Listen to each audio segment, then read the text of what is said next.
Eu não tinha aulas com Flecha e raramente ouvia nos corredores, mas eu tinha 2 aulas com Drill de Luca e ele sim almoçava no mesmo horário que Flecha, então mandei o recado de que eu não precisaria de carona.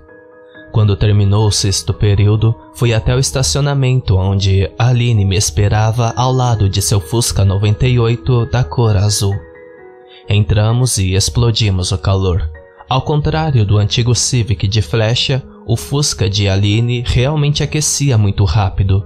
Tudo, menos o silêncio, era confortável. Você quer ir direto ao assunto? Eu perguntei. Aline olhou para mim com os cantos dos olhos. Eles eram tão azuis. Ela balançou a cabeça.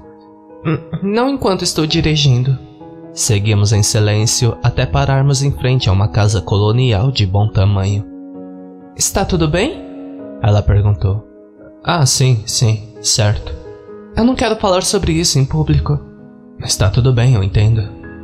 Aline pareceu aliviada quando apertou o controle da porta da garagem.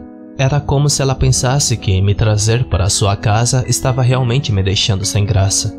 Saindo do carro, notei que a garagem estava vazia. Estávamos sozinhos. A Bey, uma Golden Retriever envelhecida que os Amineves aparentemente não abrigavam, nos recebeu com o rabo abanando e a coleira na boca. Eu tenho que levá-la para fora. Fique à vontade. Apenas por estar dentro da casa de Aline parecia tão íntimo. Identidade é tudo para um adolescente e trazer outra pessoa para sua casa era expor uma parte de você que estava além do seu controle. Estava desnudando o ambiente que o produziu. Quando entrei pela primeira vez na casa de Flecha, seu desconforto era evidente. Sua casa era apenas um lugar por onde ele passava para chegar ao seu quarto. Para Carrie, assustadora, sua casa era uma fonte de vergonha. A casa pequena e mal cuidada da Sra. Patterson era um lembrete constante para Carrie, não apenas do casamento fracassado de seus pais, mas da falta de conquistas de sua mãe. Falta de educação. As duas estavam presas lá, em uma casa que cheirava a frios e a água em que o queijo feta é embalado. Um cheiro que começou nas roupas de trabalho da Sra. Patterson, mas agora infundiu tudo que eles possuíam. Entrei na casa de Aline com a mesma reverência que faria em uma igreja. Tinha uma sensação de que dava vontade de tomar chocolate quente e ver a neve cair. Havia velas e mais velas nas mesas e bugigangas com temas de férias nas paredes. O cheiro de pinheiro de uma árvore de Natal encheu o ar. E quando eu desabei em um sofá estofado, me ocorreu que, pela primeira vez em todo o dia, eu me senti relaxado. Depois que ela voltou, Aline me levou para o andar de baixo até a sala de jogos. Um porão acabado dominado por uma mesa de sinuca de tamanho real. Ela me ofereceu um refrigerante do frigobar atrás do bar e então nos sentamos em um sofá de frente a uma TV de tela grande. Aline me encarou enquanto eu falava. Eu olhei de volta. Era impossível olhar para outro lugar. Contei a história que Flecha me contou, tão fielmente quanto eu pude. Todo o tempo, eu estava muito consciente de onde suas pernas estavam em relação às minhas. Elas me puxavam como se tivessem gravidade.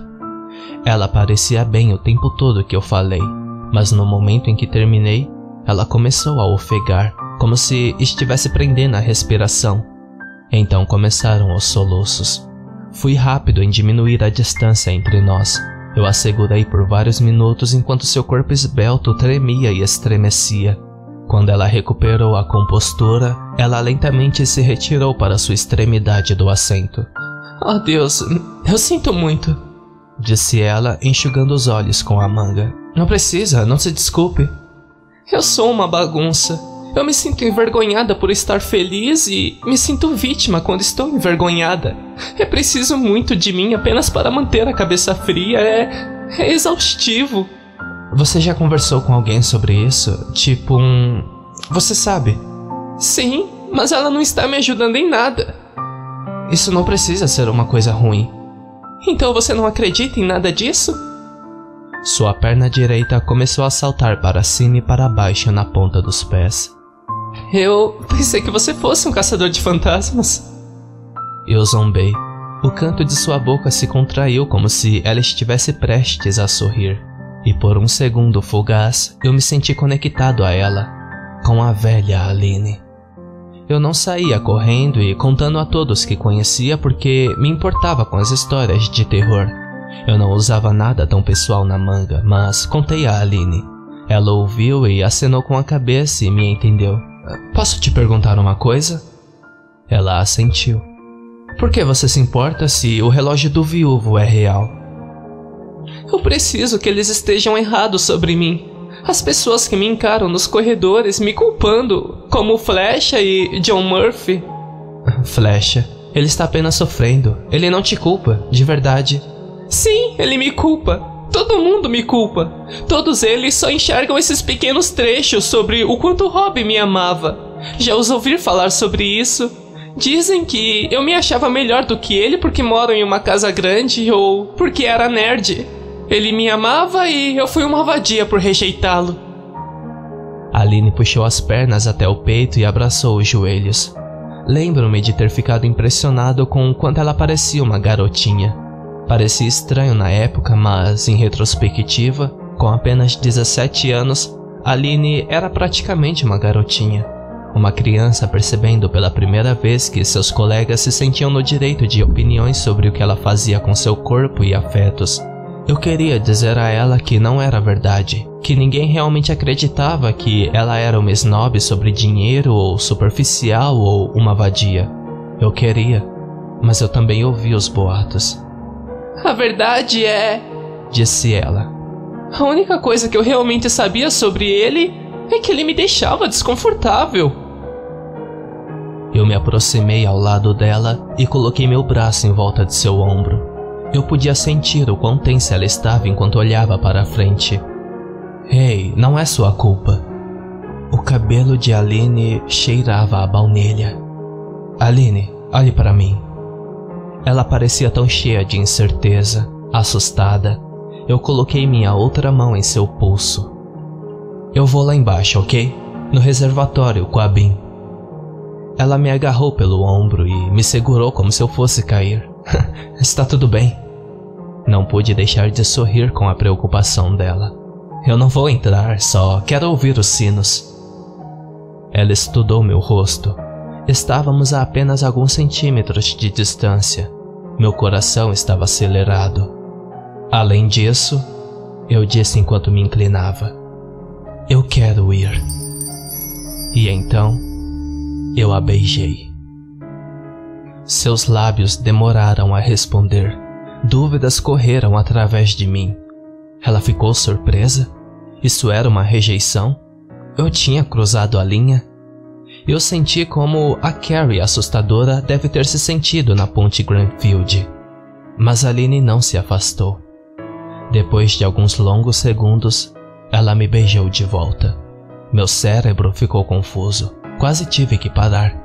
É difícil beijar com a vontade de sorrir. Eu estava beijando Aline Ameneve. Eu deslizei meus dedos por seu cabelo selvagem. Aline correspondeu. Eu podia sentir minha perna pressionada contra dela. Aline, que cheirava a baunilha e sorria quando sorria. Tentei pressionar minha perna entre as dela, mas ela manteve as pernas fechadas. E o que estava bem, eu estava feliz apenas por beijá-la. Passamos os próximos minutos naquele sofá. Não foi o tipo de primeiro beijo que você imagina. Eu estava nervoso e ela também. Na época, lembro de pensar que era mais íntimo do que apaixonado, mas isso fazia sentido para mim. Ela não estava em um lugar muito bom. Estar com ela seria como construir um castelo de cartas. Seria preciso uma mão lenta e o menor passo em falso poderia derrubá-la. Ela queria me levar para casa antes que seus pais voltassem do trabalho. Enquanto vestíamos nossos casacos, eu disse: vamos ver um filme? Ela não respondeu imediatamente. Eu pensei por um segundo que ela não tinha me ouvido. Eu não posso. Eu a beijei e perguntei novamente, mas não ajudou. E se alguém nos vir? Eu queria que as pessoas nos vissem. Eu não me importava com o que as pessoas pensavam sobre ela. Eu nem dei a mínima para o que Flecha pensava sobre ela. Por favor, não conte a ele. Não conte a ninguém. Não posso lidar com como eles olhariam para mim. Eu assegurei. Deitado na cama naquela noite, me peguei fantasiando sobre Aline. Não era sexual, caramba. Não era nem sobre o beijo. Era sobre as coisas mais mundanas. Abraçar ela enquanto assistíamos TV, segurando a mão dela enquanto caminhávamos pelos corredores da escola, tendo pequenas discussões sobre quem se sentaria à mesa de almoço e na casa de quem. Foi quando me lembrei que precisava encontrar o pináculo na floresta, bem no meio da fantasia. Aline se desculpando por não querer sentar com meus amigos e me dizer que eu era a coisa mais importante do mundo para ela. Eu tinha que encontrá-lo para Aline, para tirá-la de um pouco da culpa que carregava em seus ombros. E era realmente tão louco pensar que poderia haver alguma verdade nisso? Mesmo que eu estivesse cético em relação à conexão com o relógio da viúva. Robert Edward Cannon não poderia ter seguido o som dos sinos? Ele não poderia ter descoberto um pináculo caído no chão? Talvez até tenha encontrado um corpo. Flash havia mencionado que alguém tinha desaparecido daquele estacionamento de trailers. E se ele tivesse encontrado esse cadáver? Isso certamente poderia ter levado ao limite. O pensamento enviou um arrepio na minha espinha.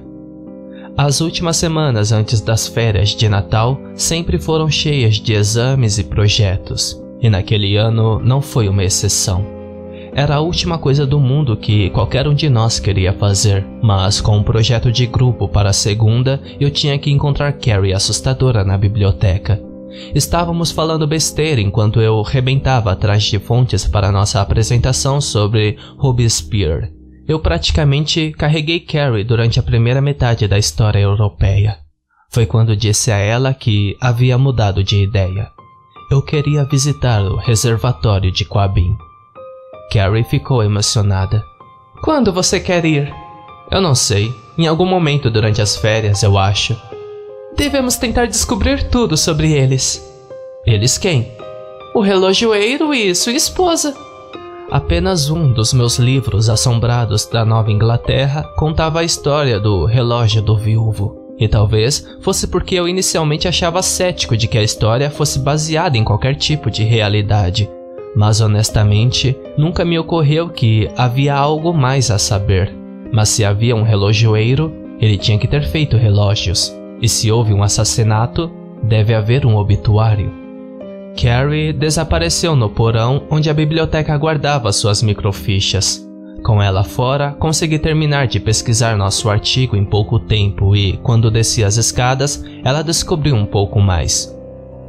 O relojoeiro era um imigrante alemão chamado Adolf Hiefler, nascido em 1857. Ele foi contratado em algum momento entre 1905 e 1907 para construir o relógio para Custom House Tower, em Boston, por um arquiteto chamado Robert Swin Peabody. O relógio foi um fracasso. Em um esforço para mostrar seus dois irmãos que também eram mestres relojoeiros, Hiefler tentou miniaturizar vários componentes do motor. O relógio funcionava, mas ele não conseguia manter a hora exata.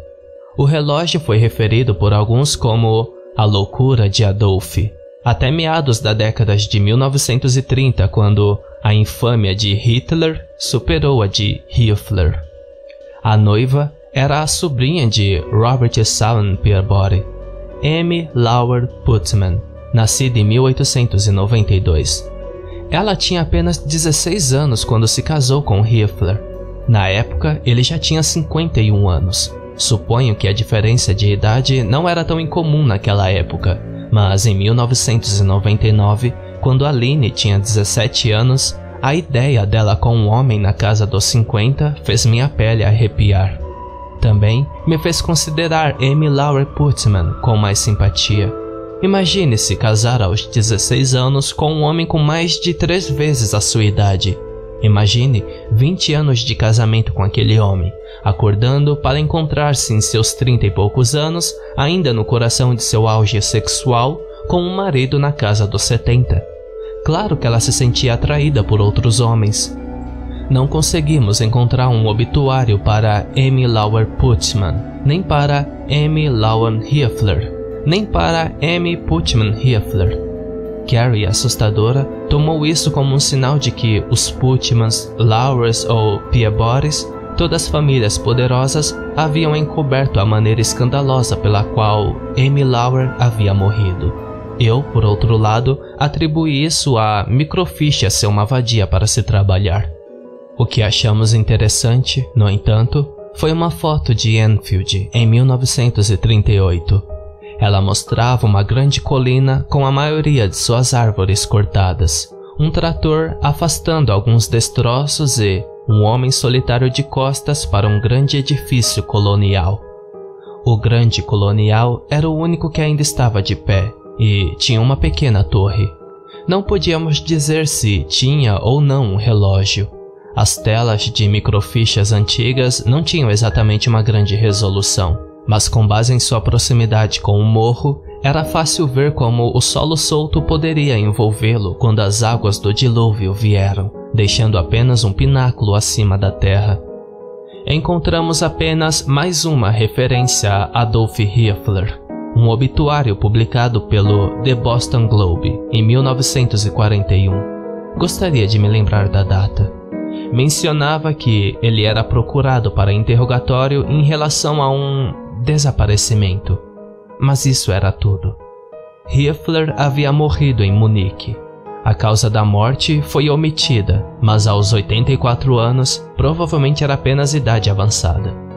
Hiefler deve ter fugido do país em meados da década de 1930, numa época em que a Alemanha para a qual ele voltou devia ser muito diferente da Alemanha que ele havia deixado originalmente.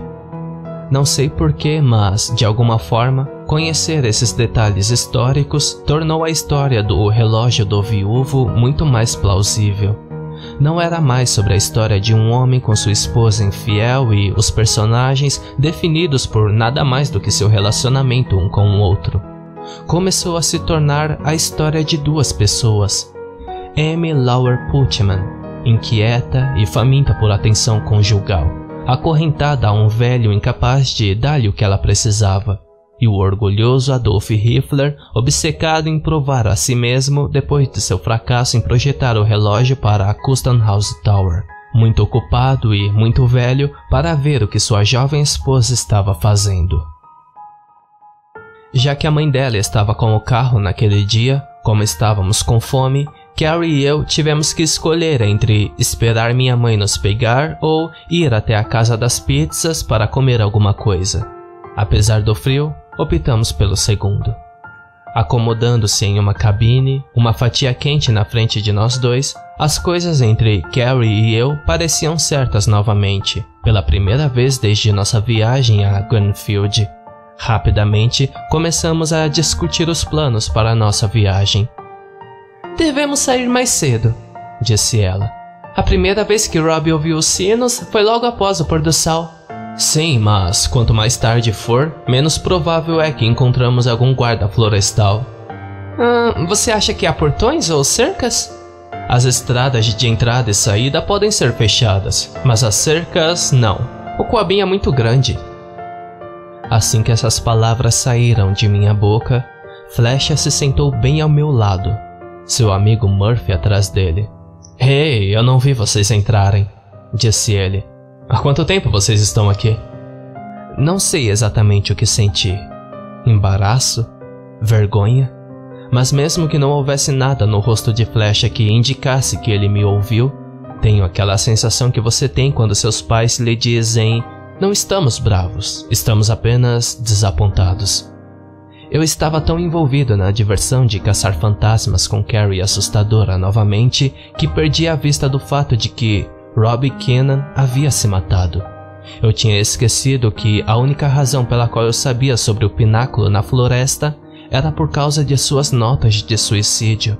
E na verdade, estava feliz com a coisa toda, enquanto os dois caras que perderam um bom amigo, possivelmente por causa do pináculo, estavam sentados bem atrás de mim. Eu não sei, um pouco, eu murmurei. "Você quer ir para casa? Eu posso levar vocês dois." "Eu realmente não quero." Claro! Disse Carrie. Murphy tinha acabado de descobrir que foi aceito na universidade por meio de uma admissão antecipada na Universidade de Amherst, um tópico que Carrie, assustadora, achou interessante. Como muitos estudantes infelizes do ensino médio, Carrie depositou muita esperança na ideia de que sua vida melhoraria na faculdade. Ela sabia que não tinha as notas para entrar em uma escola de primeira linha. Inferno, ela sabia que a Universidade de Amherst estava no alcance, mas ela esperava entrar na faculdade de Lowell e ser transferida depois de 1 ano ou 2. Claro, Murphy também não achava que seria aceito. Definitivamente aplique-se desde cedo, disse ele. Mostre a eles que você está falando sério e veja se você consegue uma referência de alguém que foi para lá. Eles listam onde todos os professores foram no anuário a cada ano. Tipo, metade deles foram para a universidade. Carrie estava pendurada em cada palavra de Murphy, mas eu não estava prestando muita atenção no que ele estava dizendo. Eu estava muito ocupado esperando contra a esperança de que, depois que deixássemos Carrie, Flash anunciasse que queria sair um pouco mais com Murphy e, como tal, teria que me deixar em seguida. Isso não aconteceu. E logo, estávamos sozinhos no carro. No segundo em que a porta se fechou atrás de Murphy, Flash tirou a máscara, e eu sabia que ele tinha me ouvido. Então você vai para Aquabin. Mesmo depois do que eu te disse, você vai para Aquabin. Sim? Você é um retardado. Flash era um cara bem grande. Isso, juntamente com a mágoa e raiva em sua voz, me intimidou em silêncio. Seguimos em frente, ouvindo nada além do aquecedor lutando em vão para dissipar o frio. Depois de alguns quilômetros, encontrei-me ressentido com Flash.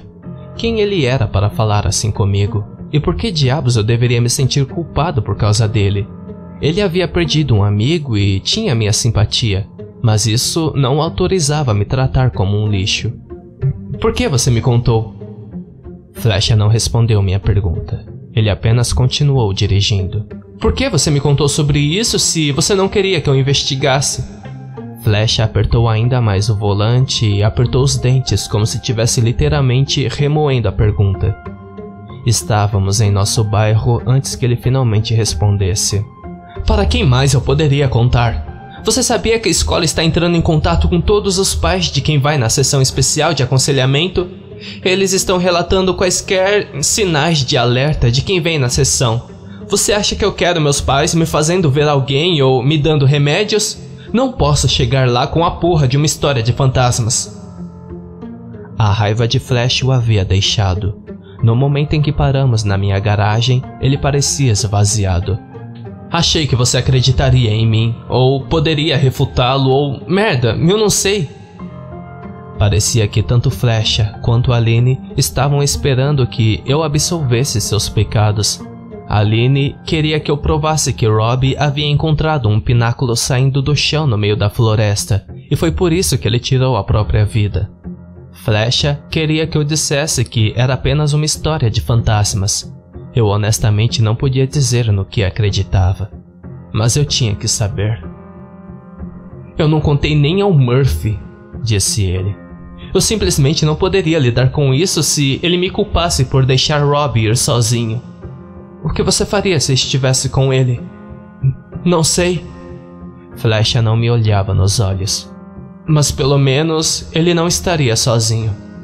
Bem, você não precisa se preocupar conosco. Nós só queremos tentar ouvir os sinos. Não é como se fôssemos nadar até lá ou algo assim. Sim, sei. Eu não vou deixar você ir. Eu não tinha ideia de como Flash pretendia nos parar. Não é como se precisássemos de sua permissão para visitar um parque público, e eu lhe disse isso. Flash olhou para mim como se eu fosse um idiota. Então, se você vai, eu também vou, disse ele. Eu não discuti. Se ele se sentia culpado por deixar Robbie procurar o pináculo na floresta sozinho, talvez estar lá com Carrie e eu o ajudaria a superar isso.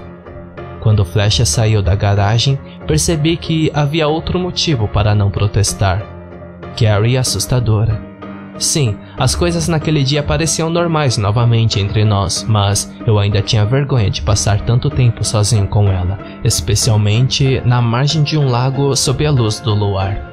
E como bônus adicional, agora não precisávamos nos preocupar em obter o Ecto-1 para a noite. Aline manteve distância na escola, especialmente depois que tentei roubar um beijo dela na quarta-feira antes das férias de inverno. Eu tinha saído da aula para usar o banheiro e esbarrei com ela no caminho de volta. Houve esses momentos, alguns minutos aqui e ali, onde ela parecia que nada estava errado, onde seu sorriso e sua risada viriam facilmente. E levá-la de volta para a aula naquele dia foi um desses momentos. O corredor estava quase deserto. Pouco antes de chegarmos à porta de sua sala de aula, eu a parei. Deslizei uma mão ao redor de sua cintura esbelta e deslizei-a pelos cabelos em direção ao pescoço.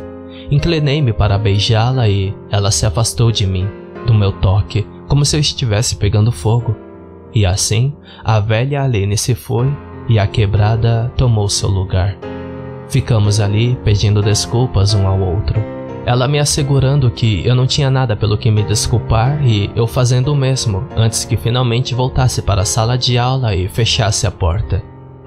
Eu estava grato na quinta-feira, que foi nosso último dia de aula. As férias de inverno finalmente haviam chegado. Eu vi a Aline 2 vezes durante as férias. Uma vez antes de Carrie, Flecha e eu irmos ao Quabin e uma vez depois. Os pais de Aline tinham uma cabana no sopé de Shawinipeak, no Maine, onde costumavam passar a véspera do Ano Novo. Mas naquele ano decidiram subir no dia 27 e voltar no dia 30, para que Aline não perdesse sua sessão semanal de terapia. No dia seguinte ao Natal, ela veio jantar em minha casa. Meus pais eram maravilhosos. Eu os havia avisado sobre o quão nervosa e ansiosa ela provavelmente estaria. Eu não disse uma palavra sobre as notas de suicídio ou o pináculo na floresta, mas eu disse a eles que Rob tinha uma queda por ela e que Aline não estava lidando bem com a morte dele. Eles não poderiam ter sido mais compreensivos. Normalmente, meu pai teria prazer em provocar qualquer um que eu trouxesse para casa pela primeira vez, mas ele se conteve.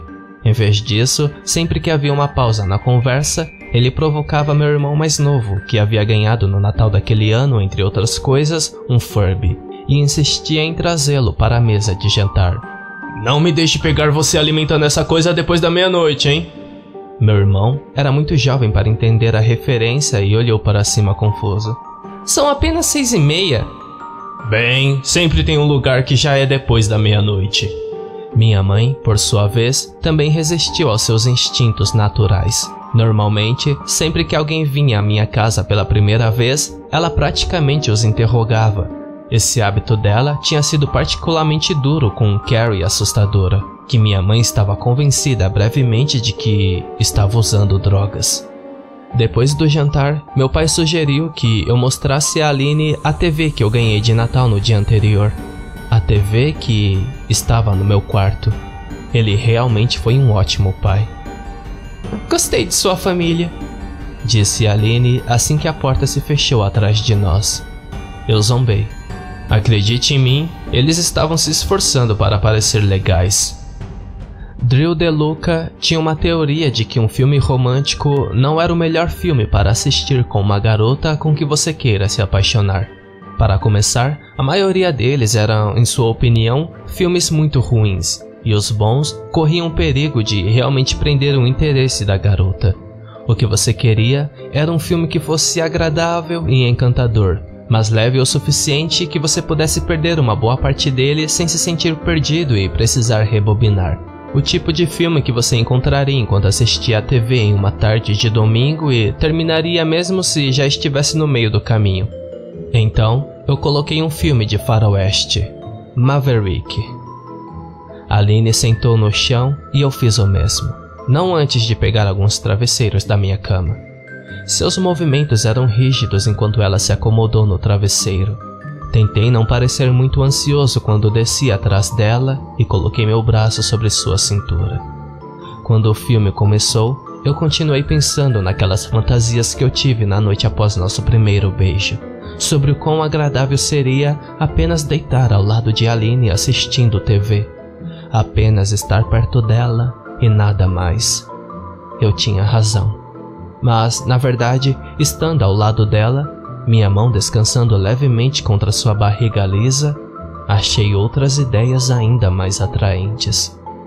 Eu me aproximei dela, saboreando a fragrância que seu shampoo com o aroma de baunilha deixou em seu cabelo selvagem. Meus dedos rastejaram levemente, quase imperceptivelmente, até o corpo tonificado. Aline parou minha mão. "Seus pais costumam subir aqui em cima?" Ela sussurrou. "Não, estamos sozinhos." "Na verdade, você se importaria se nós apenas assistíssemos o filme? Eu não assisti antes." "Ah, não, claro, é bem legal," eu disse, amaldiçoando mentalmente o dia que Drew DeLuca nasceu. Passei a hora seguinte conhecendo a agonia de um homem sem água fresca, preso em um bote salva-vidas à deriva do mar. Depois do filme, minha sorte não melhorou muito. Os créditos começaram a subir e eu tinha na minha cabeça que Aline poderia se sentir mais confortável em expressar sua afeição por mim se ela sentisse que estava no controle. Eu beijei seu pescoço onde encontrava sua mandíbula e puxei seu pequeno corpo frágil em cima do meu. A pressão de seu peso me pressionando era um prazer excruciante. Meus olhos rolaram para trás na minha cabeça. Os pensamentos conscientes me derreteu. Meus dedos encontraram o caminho para a pele nua de suas costas. Eu podia sentir as ligeiras protuberâncias de suas vértebras levantando de sua pele. Era estranhamente intoxicante, desde quando eu me sentia atraído por espinhas. Eu escovei minha bochecha contra a dela e inclinei meu rosto para que nossas bocas se alinhassem. Seus lábios se abriram timidamente. Prestei atenção nas mudanças sutis em sua respiração que diriam quando seria seguro dar o próximo passo. Sua respiração se aprofundou. Deslizei minhas mãos para cima, pelas costas dela, até a alça do sutiã de cetim. Eu nunca tinha tocado em um sutiã antes na minha vida e tinha apenas uma ideia vaga de como guiar os ganchos dos olhos. Mordisquei sua orelha enquanto meus dedos se atrapalhavam sob a camisa de Aline. E foi aí que eu senti que ela estava chorando. Ei, tudo bem? Olhe! Eu sussurrei enquanto puxei minhas mãos para fora de sua camisa. O que houve? Ela fungou e virou a cabeça para longe de mim. Eu estava assustado. Eu sabia que não poderia ser muito ansioso com ela. Eu sabia que não poderia pressioná-la com muita força. Ela estava em um estado frágil e lá estava eu, pensando com qualquer coisa, menos com a cabeça. Minha única defesa era que eu só queria fazê-la se sentir bem. Eu pensei que, já que ela gostava de mim, ela gostaria do meu toque tanto quanto eu desejava o dela. Mas eu pensei errado, em muitos níveis. Eu gentilmente empurrei seu queixo para cima para olhá-la nos olhos. Eu não quero te pressionar a fazer nada muito rápido. Você está bem? Ela assentiu e eu a segurei até que ela se afastou de mim. A Aline andava pelo meu quarto fazendo um exercício de respiração que seu terapeuta havia ensinado a ela. Descia as escadas para pegar 2 copos de água. Era menos que o mínimo que eu poderia fazer. Enquanto eu estava na cozinha, meu pai me deu um olhar questionador e um polegar para cima pelas costas da minha mãe. Eu balancei a cabeça negativamente e me senti um fracassado. Uma vez que ela estava calma o suficiente para se sentar, nós nos sentamos na minha cama, longe um do outro, bebendo água e conversando. Não é nada com você, disse ela. Ei, não se preocupe com isso. Eu sei que você gosta de mim. A Aline deu um pequeno aceno de cabeça enquanto olhava para a água. Isso vai passar, eu disse. As pessoas na escola vão passar para outra coisa e deixar você em paz. E você pode voltar ao normal. A Aline se levantou e começou a andar novamente. Meus pais acham que não posso faltar a uma sessão de ano novo. Como isso pode ser normal? Eu odeio de que não vamos estar em Shenwini para o ano novo. Ela colocou o copo na minha mesa, as mãos tão inquietas quanto as pernas. Todo ano vamos esquiar de manhã, depois de dirigirmos até o North Canyon para jantar e assistir aos fogos de artifício, até minha mãe ficar com muito frio e querer voltar. Isso é tudo que eu queria. Eu nem mesmo consigo lidar com isso. E se eu encontrar algo no Quabim? Aline parou, praticamente no meio do passo, e me encarou. Eu não tinha notado até então, mas ela tinha a bolsa sobre os olhos. Isso ajudaria? Quando você vai? Amanhã. Aline me encarou. A energia na sala havia mudado. Eu praticamente podia sentir o cheiro de seu desespero tão facilmente quanto seu shampoo com aroma de baunilha. Ela precisava que eu encontrasse o pináculo na floresta e provasse que era o relógio do viúvo. Provar que Robbie não se matou porque ela partiu seu coração, mas porque ele foi assombrado pelo fantasma de Amy Lauren Putman. E se Aline Amnev precisava, eu também precisava. Que se foda o Flecha, que se foda apenas ouvir os sinos. Eu ia encontrar o pináculo.